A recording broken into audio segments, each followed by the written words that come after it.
Okay, just one more knife video I want to make real quick.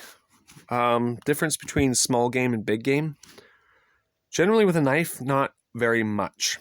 This is just one option, which I didn't show in the other video. It's like this, but it's basically half its size because it's only the length of the handle. For in Canada, however, the export and import of a folding knife is now prohibited. I don't know 100% sure about the sales, and because there's Canadian companies that actually make them, and the carrying and use of them and also the possession of them is still legal. So you can carry these out in the woods still.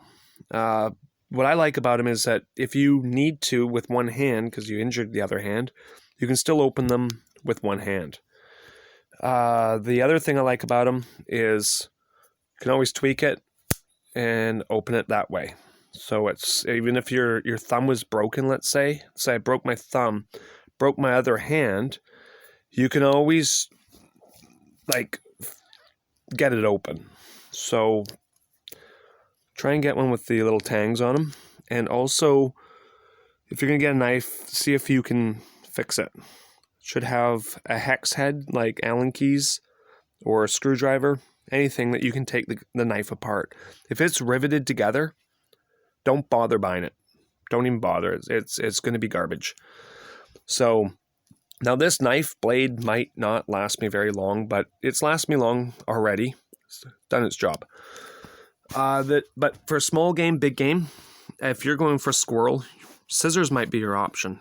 They work just as fine. Rabbit, scissors probably work. You can always use your hands. Grouse just pull apart really, really easily. A lot of other small birds do as well. For chickens, I quite often just use something like this. This one comes in handy because you still have a gut hook. They come in handy with certain small game. But generally big game, I go with something like this, or even maybe a little bit bigger. Because the deer around here, even this will work. If you're going for, let's say, a hog or a pig, like I took a 500-pound pig down that I raised, and this knife probably would be, well, actually, I didn't have it then, but it would be too small because you've got about a foot of fat to get through.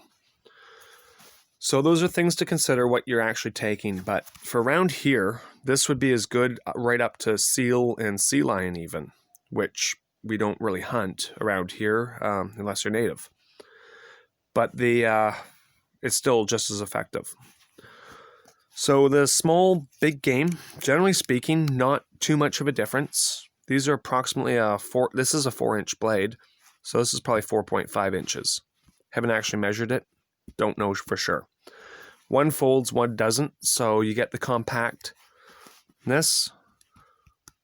And this, to be honest, would probably still work just for a small game. Anything bigger would be a little cumbersome for small game. There's one little trick you can always do, because this has a gut hook, this doesn't, is that you take it, you can hold it, and get your measurement. And then you push that along, or you can flip the knife around if it's easier.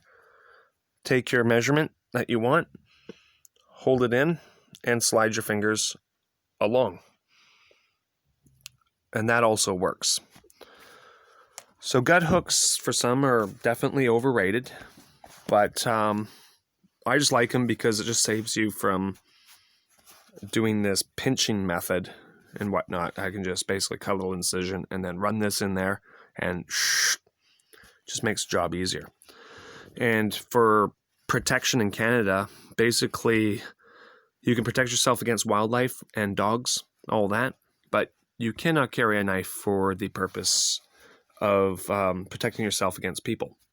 It's not allowed. So if you say I was carrying a knife for the protection of people, or have a knife that's definitely designed for killing people and not actually used for hunting or skinning or anything, then you're probably, this video is not for you. That's all I'm going to say.